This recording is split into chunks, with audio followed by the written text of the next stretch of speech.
Olá, profissionais de prevenção de todo o Brasil, meus amigos prevencionistas. Nesse vídeo, aqui é o Herbert Bento e nesse vídeo a gente vai olhar um pouquinho, rapidinho, sobre o novo texto da NR1 que está em consulta pública, ok? Ainda não é o texto definitivo, não temos garantia nenhuma de que esse texto será aprovado como ele está, mas ele está em consulta pública, ou seja, aberto para que toda a sociedade possa criticar, comentar esse texto. Muito bem. E o objetivo aqui desse vídeo é o quê? É apresentar para vocês qual é o objetivo do grupo de trabalho que montou esse texto da nova NR1, e é isso que a gente vai tratar no item 2 aqui da nossa apresentação, o que diz a teoria, por que o grupo de trabalho montou esse novo texto. A gente vai dar uma olhada no que está previsto, nos principais tópicos que está previsto nesse novo texto da NR1. A gente vai começar vendo do que se trata a NR1 atual, o que ela fala, quais são os principais tópicos, itens da NR1 atual. E aí, seguindo, né? Como eu já disse, falaremos da teoria de por que esse novo texto foi proposto, veremos se o que está no texto bate com essa teoria e faremos alguns comentários finais, ok? Para quem não conhece a minha metodologia de trabalho, isso que você está vendo aqui na tela é um mapa mental, ok? É uma forma que eu gosto de usar para dar as minhas aulas. A maioria dos meus cursos é montado com esse tipo de metodologia. É uma forma de agregar, colocar conhecimento agrupado de uma forma que fica didática, que fica bem inteligente, tá legal? Bem fácil de aprender, bem didático e não fica monótono, não fica aquela apresentação chata, tá legal? Então vamos lá, pessoal. Do que se trata a NR1 vigente? Qual é o título da NR1 atual? Quem sabe dizer? Disposições gerais. É um título bem seco, sem graça, né? Disposições gerais. Não é uma forma muito legal de começar uma sequência de normas regulamentadoras, mas tudo bem. Assim foi feito há décadas atrás e assim está até hoje. E qual é o tamanho do texto atual da NR1? São basicamente 2 páginas e algumas poucas linhas lá na terceira página. Então são basicamente 2 páginas, tá? E o que essa NR1 fala? Eu trouxe aqui para vocês alguns itens principais desse texto atual da NR1, ok? Não são todos os itens que constam na norma, mas são aqueles que eu achei como principais. Primeiro, ele vai dizer lá no início que as normas regulamentadoras, né, as NRs, são de observância obrigatória. Ou seja, as empresas e os órgãos públicos aí, eles têm a obrigação de cumprir todas as normas regulamentadoras. Tudo bem? Vamos lá. Depois ele vai dizer o seguinte: os terceirizados e os temporários também estão protegidos pelas normas regulamentadoras. Depois, a NR1 ela vai definir que a Secretaria de Saúde e Segurança do Trabalho, a SSST, é o órgão de âmbito nacional que é competente para tratar de assuntos relacionados à segurança e saúde no trabalho, tá legal? Depois vai definir as responsabilidades da Delegacia Regional de Trabalho, vai definir o que é empregador, o que é empregado, o que é estabelecimento, empresa, setor de serviço, canteiro de obra, local de trabalho e frente de trabalho. E aí depois vai passar as responsabilidades do empregador e do empregado, tá? Então é uma norma genérica que vai introduzir, abrir a porta para que outras normas sejam criadas, tá legal? E aí, pessoal, os grupos de trabalho, os reguladores, né, aquelas pessoas que escrevem as normas regulamentadoras, entenderam que essa norma precisava de alguma atualização, tá? Uma norma que estava com texto muito antigo, decidiu se atualizar. E aí, na teoria, qual era o desejo, né? O que o grupo de trabalho, na teoria, desejou fazer quando ele sentou, se reuniu para escrever esse novo texto da NR1 que está em consulta pública? Primeira intenção foi incentivar o quê? Uma mudança cultural no setor, com um maior foco na prevenção e um menor foco na burocracia e na papelada. A gente sabe muito bem que o trabalho do prevencionista, seja do técnico de segurança, seja do engenheiro, do médico do trabalho, do enfermeiro do trabalho, esse trabalho ele tem uma frente também muito focada em atendimento, exigências, né, burocracia, papelada, etc, etc.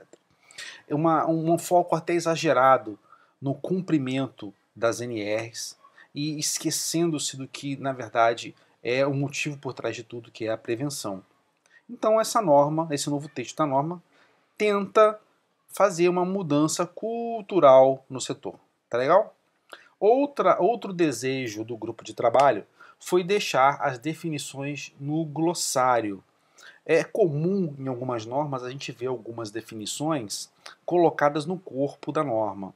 Então, no sentido de tentar fazer com que todas as normas tenham uma coerência entre si, desejou-se, né, que algumas definições fossem colocadas aí no glossário. Um outro desejo do grupo de trabalho foi resolver conceitos e definições distintos em normas distintas. O que acontece no Brasil é que as normas regulamentadoras elas foram sendo criadas à medida da necessidade. Então, quando o primeiro grupo de normas foi criado lá atrás, a realidade do mercado era uma.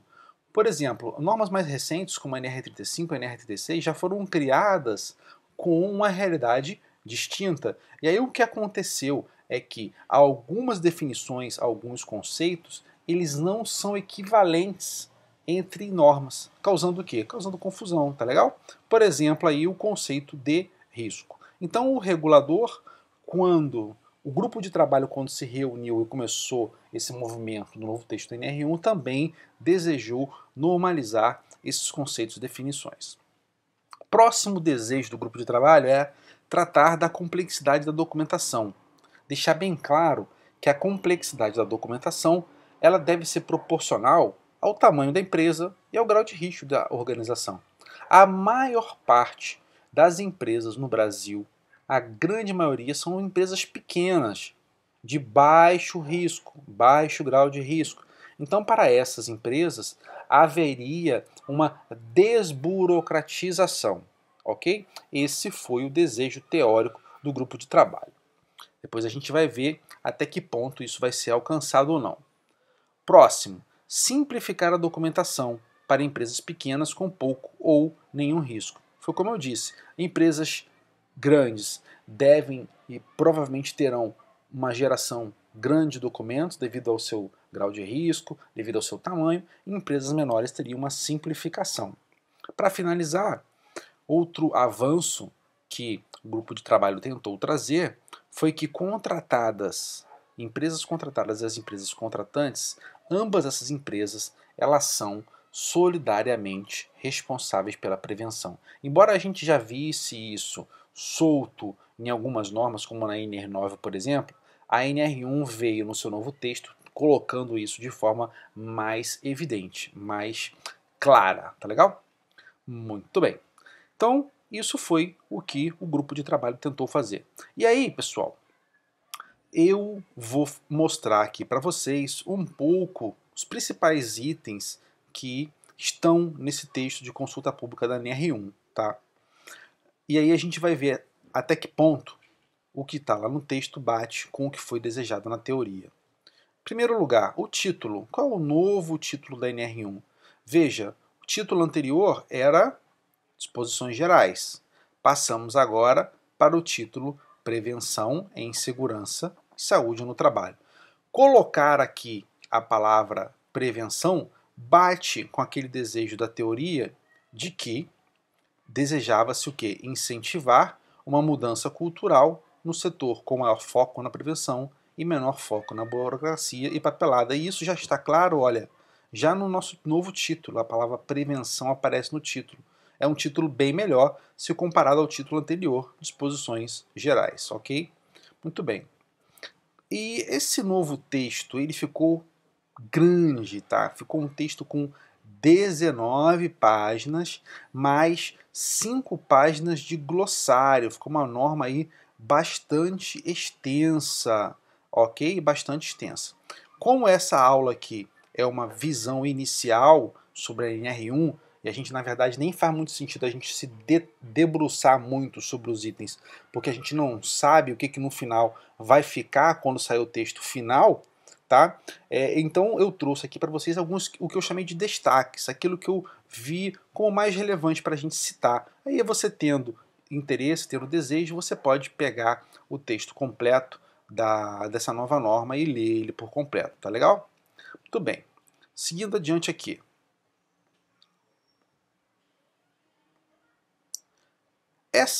Esse novo texto da NR1, ele é dividido em 19 itens, percebe? São 19 itens que começam com os objetivos, passando por definições, a gente vai ver cada um aí em detalhado, ele termina com um glossário, tá? E a gente vai ver, à medida que eu for apresentando aqui os itens para vocês, a gente vai ver se o texto proposto bate com o quê? Bate com aquilo que foi teorizado, aquilo que o grupo de trabalho desejou fazer. A gente já viu que a mudança cultural, a questão do foco da prevenção, já está no título. Agora vamos ver a questão de deixar as definições do glossário. Ora, existe um glossário realmente no final da norma com várias jargões, palavras técnicas lá que estão explicadas. Mas o item 2 do novo texto da norma, ele traz algumas definições. Olha, por exemplo, definição de risco, fontes de risco, eventos de risco, definição de prevenção, definição de avaliação de riscos. Aqui, na minha humilde opinião, eu acredito que essas definições poderiam estar já no glossário. Se existe um glossário na norma, para que ter um item 2 denominado definições, ok? E, a título de exemplo, temos aqui o extrato do texto da norma que fala da definição de risco. Possibilidade de consequências negativas ou danos para a saúde e integridade física ou moral do trabalhador relacionado ao trabalho. O nível de risco é determinado pela combinação da severidade dos possíveis danos e da probabilidade ou chance de sua ocorrência. Tá? Aqui só um exemplo de uma definição, mas nesse item 2 ele define não só o risco, mas todos esses eventos aqui que eu ressaltei aqui para vocês, ok? Interessante também, nessa definição de risco, a questão da integridade moral do trabalhador, tá? Eu, particularmente, acredito um pouco presunção demais imaginar que a norma vai preservar a integridade moral do trabalhador, tá? Esse problema, ele já está no item 1, objetivos, ok? Vamos ler aqui o item 1.1. Esta norma estabelece as disposições gerais e os requisitos mínimos para a prevenção em segurança e saúde no trabalho, de forma a eliminar e reduzir os riscos à saúde e integridade física e moral dos trabalhadores. Então essa questão da integridade moral já aparece no item 1, objetivos, e já abre aí um campo aí de discussão. Tem gente criticando, tá, esse termo moral aqui, porque alega-se ser difícil, né? Realmente é difícil você criar ações para garantir a integridade moral dos trabalhadores, ok? Mas é o texto da norma como ele está nesse presente momento, tá? E ele cita também, pessoal, no item 1 objetivos, ele cita também o trabalho em domicílio e o trabalho à distância, tá? Aí também outro ponto de crítica, tá, que está sendo debatido aí também, sobre essa questão do empregador estar também visando ações que vão prevenir riscos no ambiente, no trabalho em domicílio, no trabalho à distância. Está bem passível de crítica aí esse tipo de abordagem. Tá? Então, essas setas aqui, elas estão mostrando o quê? Né? Elas estão mostrando se existe uma correlação entre aquilo que está no texto da NR1 e aquilo que está na teoria de por que esse texto foi produzido. Então a gente percebe aí algumas coerências e algumas incoerências. Então, por exemplo, você ter o item 2 de definições, na minha opinião, é incoerente com o desejo de ter as definições no glossário, até porque existe já um glossário, como eu falei, lá no final da norma. Tá? Muito bem. Definição de... Aqui, nessas definições, está sendo tratado o desejo de ter uma normalização nas definições. E isso era um desejo aí do regulador, do grupo de trabalho. Então, na minha opinião, está sendo tratado, está sendo conseguido esse objetivo de resolver conceitos, definições distintos em normas distintas. Vamos seguindo adiante aqui. Vamos para o item 3. Prevenção em SST. O item 3 ele vai dizer que a prevenção ela deve estar integrada com outras ações organizacionais. É a parte mais extensa do texto da NR1. Vai da página 3 até a página 10. Determina que as ações prevencionistas devem ser proporcionais aos riscos organizacionais, um pouco daquilo que a gente já falou lá atrás. Cita e detalha as etapas da prevenção. Tá? Eu particularmente achei esse item 3 muito parecido, tá? Muito parecido com o que a gente já tem na NR9, que é PPRA. Por exemplo, nas etapas da prevenção você tem a avaliação dos riscos, planejamento das ações, ações para a eliminação ou redução dos riscos, monitoramento, acompanhamento, ou seja, muito parecido, lembra muito aquilo que já está lá na NR9. Então parece que eles pegaram alguns textos da NR9, fizeram algumas alterações e trouxeram para esse item 3 da NR1.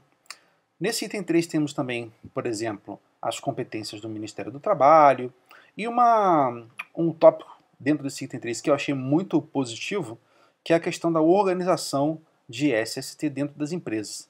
Vamos ver o que fala nesse tópico 3.8.1. Diz o seguinte: o empregador ele deve garantir estrutura organizacional para a prevenção, contemplando atribuições e responsabilidades, recursos humanos, técnicos, materiais e financeiros, documentação, formatação e capacitação de todos os envolvidos, consulta, comunicação e participação dos trabalhadores. Isso aí eu acho bem relevante de colocar, porque a gente sabe que, infelizmente, muitas empresas contratam o técnico de segurança por sua obrigação legal, mas não dão a esses profissionais a infraestrutura necessária para eles realizarem o seu trabalho. Eu já recebi relatos de técnicos de segurança que não tem sala, não tem mesa, não tem computador, ficam assim tendo a sua atividade dentro da empresa dificultada. Tá legal? Então é pertinente, não é forma de ver, esse item 3.8.1 nesse novo texto da NR1. Seguindo adiante, no item 4, ele vai falar de documentação. E aqui, na minha opinião, também cria um novo problema, porque ele vai criar um novo documento. E isso eu achei extremamente inconsistente. Ora, se o grupo de trabalho está preocupado com a complexidade da documentação, e essa documentação ela deve ser proporcional ao tamanho, né, e grau de risco da empresa, e também simplificar a documentação para pequenas empresas, né, com pouco ou nenhum risco, essa norma ela já cria um novo documento, chamado o quê? Documento síntese. E aí quando você olha documento síntese, você pensa que, tudo bem, de repente é um documento síntese, ok? Então vamos ler o que a norma vai falar sobre esse documento síntese. No item 4.2, todos os empregadores devem elaborar documento síntese que integre e sintetize, para fins de coerência, conveniência e rastreabilidade, os registros das avaliações de riscos e ações de prevenção referentes a cada estabelecimento da empresa. E aí a norma apresenta o conteúdo desse documento síntese. Vamos ver esse conteúdo. Olha só, o documento síntese deve conter, no mínimo, a identificação da empresa, do estabelecimento, dos responsáveis pelo processo de prevenção, caracterização da organização com informações sobre o processo produtivo, os ambientes de trabalho, os trabalhadores envolvidos, inventário de riscos, com indicação para cada risco identificado das fontes, medidas preventivas existentes, severidade, probabilidade dos danos possíveis e do nível de risco estimado. Depois, série histórica dos resultados das avaliações quantitativas de exposição a agentes nocivos ambientais, dados estatísticos consolidados no mínimo dos últimos 10 anos ou desde a abertura da empresa, referente a acidentes e agravos à saúde relacionados ao trabalho na organização, resumo das ações preventivas a serem mantidas e indicação das fontes de informação. E aí me bate uma tremenda inconsistência, me parece uma tremenda inconsistência. O documento, ele se chama de documento síntese, mas a estrutura, o conteúdo desse documento é bem detalhada, tendo que incluir, inclusive, dados estatísticos consolidados dos últimos 10 anos, tá? Então me parece uma tremenda inconsistência e não casa com o desejo de simplificação. Além do que, a gente sabe que na NR9 PPRA, a gente tem a questão do documento base, não é isso? A gente tem lá a questão do documento base. E esse documento síntese, ele tem no seu conteúdo, conforme está nesse texto, muito do que vai estar lá no documento base da PPRA. Então, me parece que a NR1 está criando um outro documento com um nome distinto, inclusive chamando de síntese, sendo que na verdade não me parece ser um documento síntese, mas sim um documento muito detalhado. Então fica aí uma inconsistência. Um avanço interessante no item 4.4 diz o seguinte: quando o trabalho não envolver fontes de risco, desde que adotadas as medidas preventivas gerais de ordem, limpeza, segurança e conforto, o conteúdo do documento de síntese pode ser limitado à declaração expressa e justificada dessa situação pelo empregador. Então aqui ele está dizendo, aqui bate um pouco aquele desejo de simplificar para a pequena empresa, aquela empresa que não tenha fontes de risco relevantes, ok? O documento simples pode ser limitado a uma declaração expressa e justificada dessa situação pelo empregador. Muito bem. Seguindo adiante, item 5 vai falar das obrigações dos empregadores. No item 6 vai falar da participação dos trabalhadores na prevenção.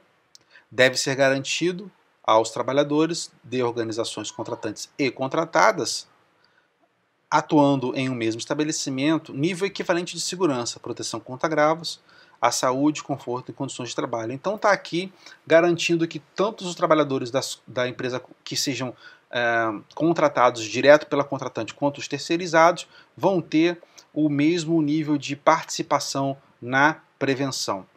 No item 7 vai falar de preparação para emergências. No item 8, acompanhamento da saúde dos trabalhadores.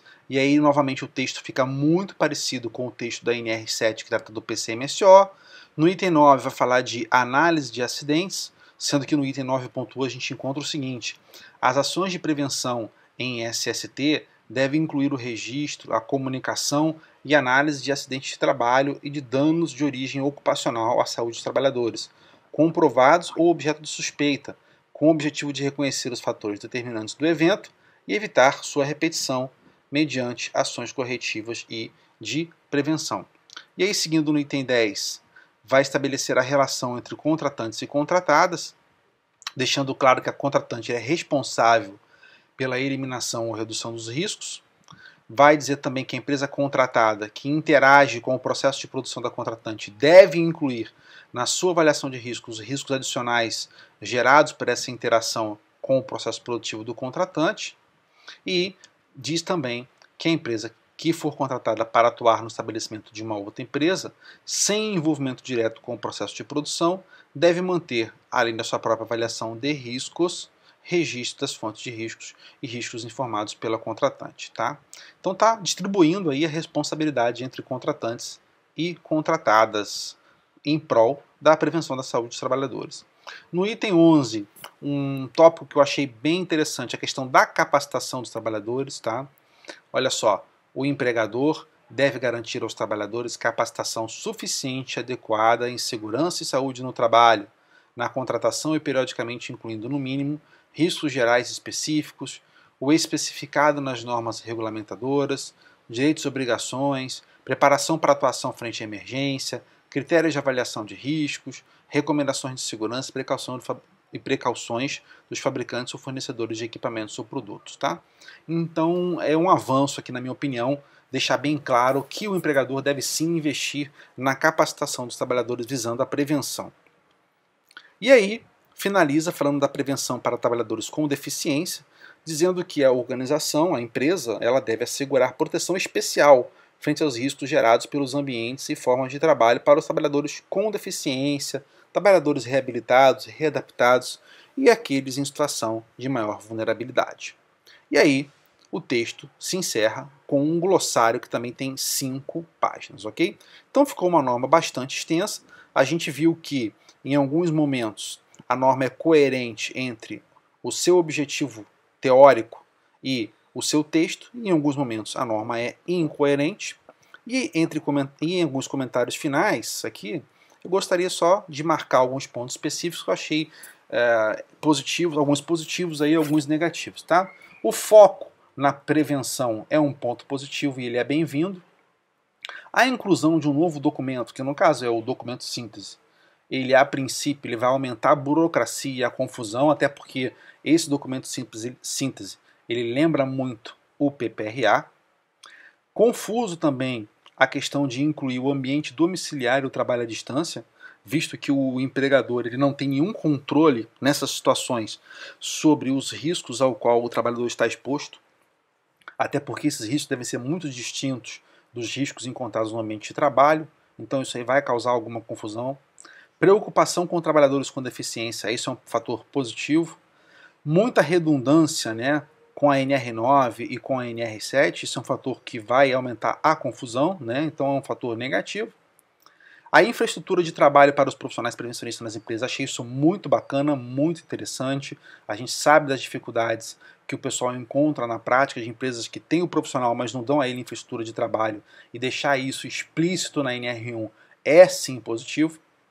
E o reforço na necessidade de capacitação continuada.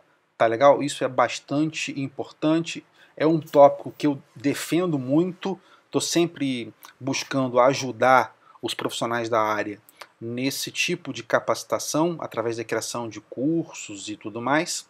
E eu espero que vocês tenham curtido essa pequena videoaula com essa singela aí análise dos principais tópicos da NR1, para que você pudesse estar mais ciente do que está acontecendo no mercado. Até o final de novembro, o prazo de consulta pública vai se encerrar e a gente vai aguardar que o grupo de trabalho, esse grupo de trabalho coloque aí em vigência o que vier a ser esse novo texto da NR1, e a gente espera que esse novo texto ele contribua para a melhoria da prevenção no Brasil como um todo, ok? Então é isso, pessoal. Espero que vocês tenham gostado desse vídeo. Tem um campo de comentários aqui embaixo também para você comentar, fica à vontade para comentar. E a gente se vê aí, a gente se vê nos nossos próximos dias. A gente vai estar avançando no nosso conhecimento prevencionista. Tudo bem? Até a próxima.